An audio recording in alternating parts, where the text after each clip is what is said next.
If you have no idea what a hormonal-based approach is, you hear me talk about hormones on this channel and you're like, Bobby, I have no idea what you're talking about. I'm completely lost. This video is going to be for you because I'm going to break down exactly what a hormonal-based approach is in the most simplistic way possible. So if that is you, let's dive in. So when I talk about a hormonal-based approach, I'm really talking about this one hormone, which is insulin. And a lot of you guys hear me talk about insulin on this channel and you don't necessarily know what I'm talking about. So this video, once again, is going to be for you because insulin literally determines how much body fat you're going to either gain or how much body fat you're going to lose. Insulin, in simple terms, is an anabolic hormone. So anabolic simply means growth. And insulin can either be responsible for good things, the growth of your muscles in certain instances, or the growth of bad things like our fat cells, and especially the fat tissue that's built up around our stomach, which is obviously what we want to lose here. But in order for us to understand how we can lose it without having to track or count or restrict calories, then we have to understand how this process works. Because the two factors that influence whether we store body fat or gain it is going to be what we eat, obviously, and then how metabolically healthy we are to actually break down the fuel that comes into our body. So we can respond to this fuel in really three different ways, right? We can either get a good insulin response, a bad insulin response, or no insulin response at all whatsoever, right? And when I say insulin response, I'm talking about the way your body, insulin, responds to the fuel that comes in. It can respond in either a good way or a bad way, ultimately, at the end of the day. And every single time, our main goal should be for insulin to respond to the fuel that comes into our body in the best way possible so that our likelihood of storing body fat is 0% no matter how much food we're actually consuming of that good quality food. So first insulin response that you can get is a good one, where insulin goes up, right, after you eat some food, and then it goes back down just as fast as it comes up. Or you can get a very bad insulin response. It goes up, right? And then it stays elevated for hours on end. And then it finally goes down. And then we can get no insulin response at all whatsoever. So what does all of this mean, right? So I'm going to go over each one by one. So a good insulin response really occurs when we eat either protein or some naturally sourced carbohydrates, right? Insulin goes up and then goes back down just as fast as it comes up with protein because there's, once again, insulin can either be responsible for either good things or bad things. And if we eat a whole lot in the way of animal protein, we're getting all 9 essential amino acids that are responsible for inducing muscle protein synthesis, right? The growth process of muscles to induce hypertrophy, muscle growth. And if the body sees those essential amino acids come in through the protein content that we consume, let's say we eat a ribeye, for example, we will see an insulin response, but it will go back down just as fast as it comes up because it doesn't need to stay elevated for hours on end in order to store that. That's a healthy insulin response, right? Insulin going up because you consume some protein is not bad. 99% of the time, if we consume a ribeye, chicken, etc., any protein source at all whatsoever, we're not going to store body fat. And a lot of you think that you will because you've been lied to by fitness influencers that tell you just eat too much and then you end up storing body fat, but they don't even understand this process at all whatsoever. This is physiologically how it happens. Physiologically, how we actually store or lose body fat, right? So getting back into it here, good insulin response looks like this. It goes up and then it goes back down just as fast as it comes up. In order for us to get a good insulin response, where our likelihood of storing body fat is very, very low, we want to eat some protein or some naturally sourced carbohydrates. And I'll touch on carbohydrates here in a moment because it's slightly nuanced depending on how metabolically healthy you are. So universally, we will get a bad insulin response if we're in our 40s and 50s and looking to lose weight if we eat some processed carbohydrates, processed sugars, or seed oils. We will get an insulin response just like this. And this is really the root cause of weight gain here. Hyperinsulinemia. This is really what hyperinsulinemia is, what I just drew here in this picture. Insulin going up and then staying elevated for hours on end. We want to mitigate this as much as possible and regulate this hormone properly in order for this to not happen, to reverse it, right? If we reverse hyperinsulinemia, we don't get this insulin response each time we eat, our likelihood of losing more and more belly fat goes through the roof, right? And in order for us to do that, we absolutely have to cut out processed carbohydrates, sugars, and seed oils. Now, we can get no insulin response at all whatsoever, right? Where our likelihood of storing body fat is literally 0%. And this happens when we consume dietary fat, especially dietary fat from monounsaturated fat, marine sources, fattier cuts of fish, salmon, herring, mackerel, etc., or saturated fat from red meat, ribeyes, eggs, cheese, etc., right? And for the sake of this example, right, obviously none of you guys are going to do this, but once again, for the sake of the example, if we were to consume an entire stick of butter, for example, our likelihood of storing body fat is literally 0%, right? Because if we want to get a little bit more specific into the science, insulin takes glucose, right? That a substrate that is usually derived from carbohydrates or other sources as well, which I'm not going to get into.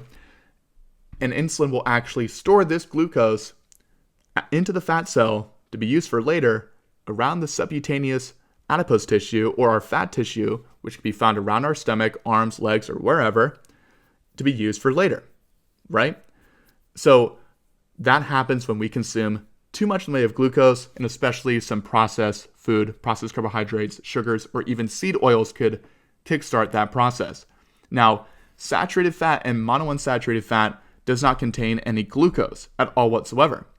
So that's why you can eat a whole stick of butter and literally not put yourself in a position to get an insulin response or store body fat, because there's no way that insulin is going to respond to the fuel that actually comes in if there's no glucose.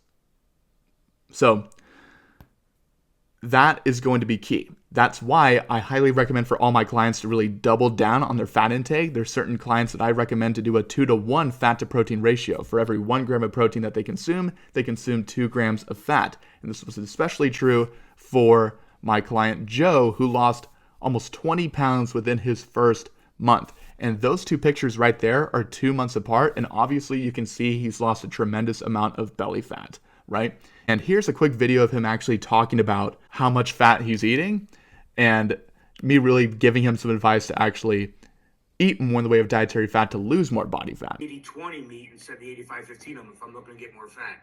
Great question. So honestly, I actually, whenever I go grocery shopping, I'll get 73-27%. Oh shit. And I mean, the taste difference to me, you Yeah. definitely taste the difference. I like the taste difference a lot better. Oh, it's so much better. Like, it really adds a whole lot of flavor.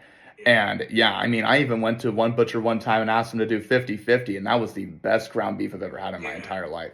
You're really going to notice a large decrease in inflammation, a huge boost in your energy when you make these changes. But honestly, very quickly. Because red meat literally has every water-soluble vitamin B1 through B12, vitamin A, D, E, K2, otherwise known as choline, carnitine, anserine, taurine, literally almost every nutrient you can think of. It's literally the most nutrient-dense food you could possibly eat. So to say that that food is going to be unhealthy for us and is going to actually cause joint inflammation and all these terrible things makes no sense. So. And I guess to prove what you just said is I eat a shit ton of American cheese. I eat a shit ton of nuts, and I'm achy all the time. So what I'm doing now isn't working, and I'm feeling like shit. So it's the exact opposite of what you're telling me to do. So pretty interesting. Usually you would think that eating less fat, less dietary fat would lead you to lose more body fat because fat makes you fat, right? Absolutely not. So now you understand that in order for us to actually lose more body fat, we need to eat more dietary fat, especially good source fat, obviously. Obviously, I'm not telling you to eat trans fat. I'm telling you to eat saturated fat and monounsaturated fat because there's no glucose in there. And if there's no glucose in there, we get no insulin response. We get no insulin response, our likelihood of storing body fat is 0%. And you see an amazing result like what Joe did with literally within his first month. Almost 20 pounds within his first month. Ridiculous.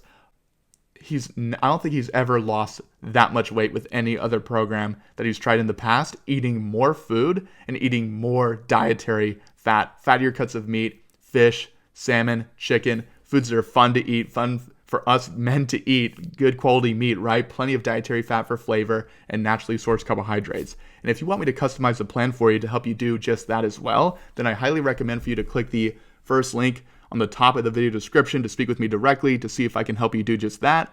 And if you have additional questions on how this approach works and you want to see how it can work for you, I highly recommend for you to check out the main video on my channel, how to apply a hormonal-based approach to your busy lifestyle to lose your stubborn belly fat and to lose your gut for good, right? So getting back into it, we've basically gone over each insulin response, right? You can either get a good insulin response, a bad insulin response, or no insulin response at all. And ultimately, we just want to get these two each time. And the best way to do that is to eat higher fat, higher protein animal foods and naturally sourced carbohydrates.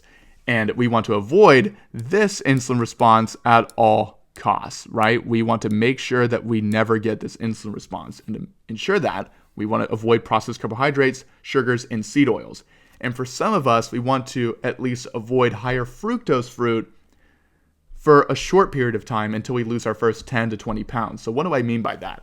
Let's say we're looking to lose 75 pounds, right? Because the second factor that we need to discuss, obviously, is your metabolic health. If you're looking to lose 75 pounds, you're most likely metabolically unhealthy.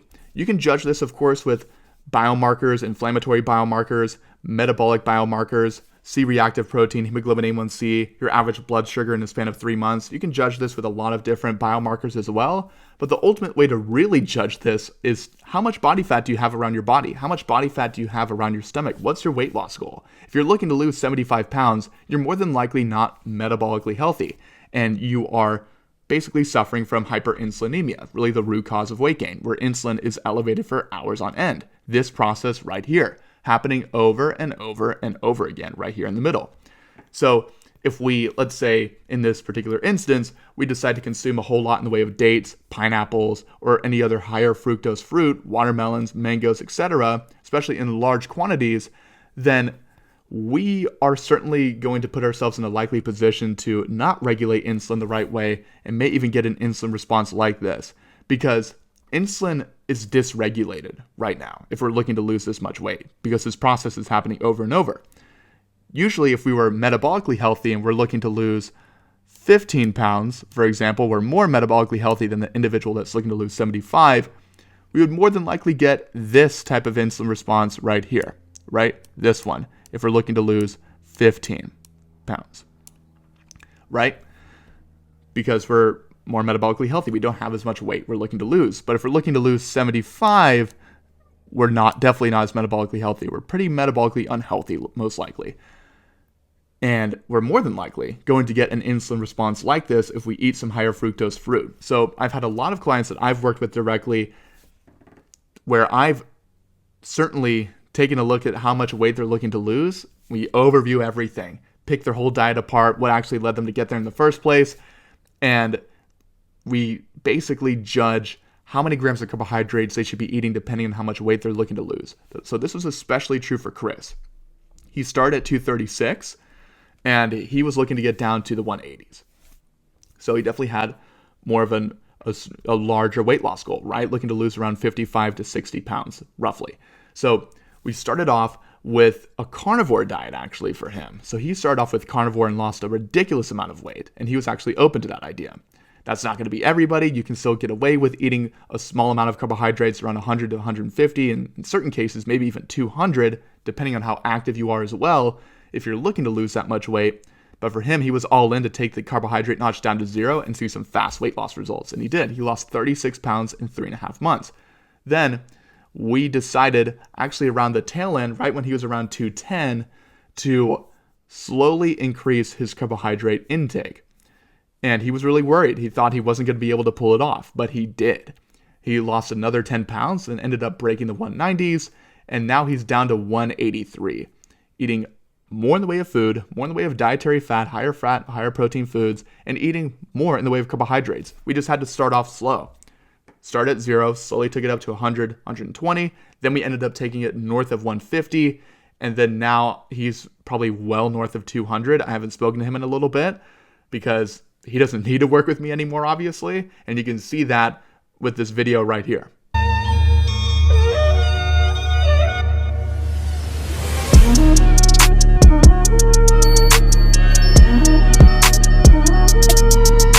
So So pretty freaking cool. That's his transformation, really great transformation, but it just goes to show that you have to start off with what works for you, right? If you're looking to lose 75 pounds, you can't make carbohydrates the main composition of your diet. It's not going to work. There may be a rare apple here and there that can pull it off, but more than likely, you're not going to be able to.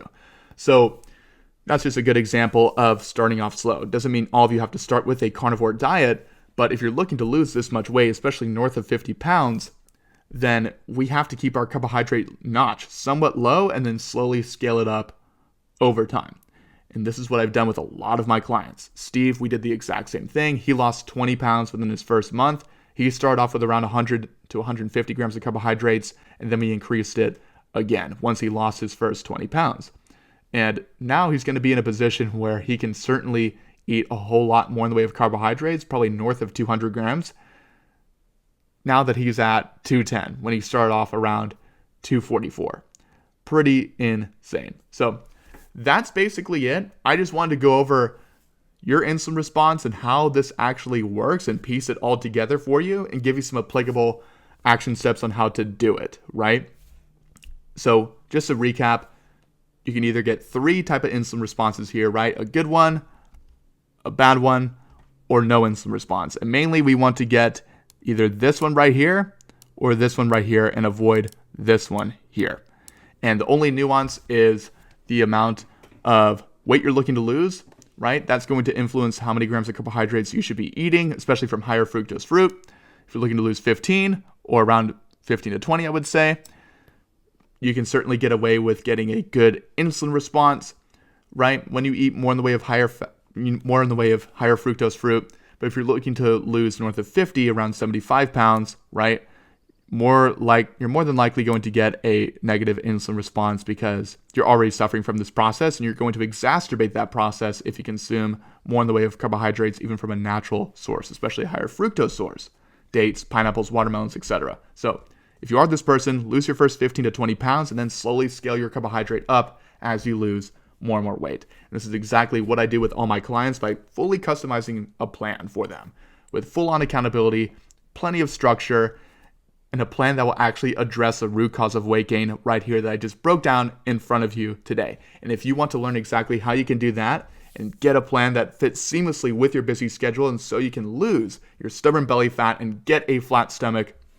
lose weight month after month, and fully optimize your health, then I would highly recommend for you to click the first link on the top of the video description or on the bottom of the video description to speak with me directly. If you have any questions on how I can actually help you, you're more than welcome to message me on Instagram as well. My link to my Instagram will be in the middle of the video description. But other than that, that's pretty much it. Feel free to leave a like, comment, and subscribe, and I will see you guys in the next video.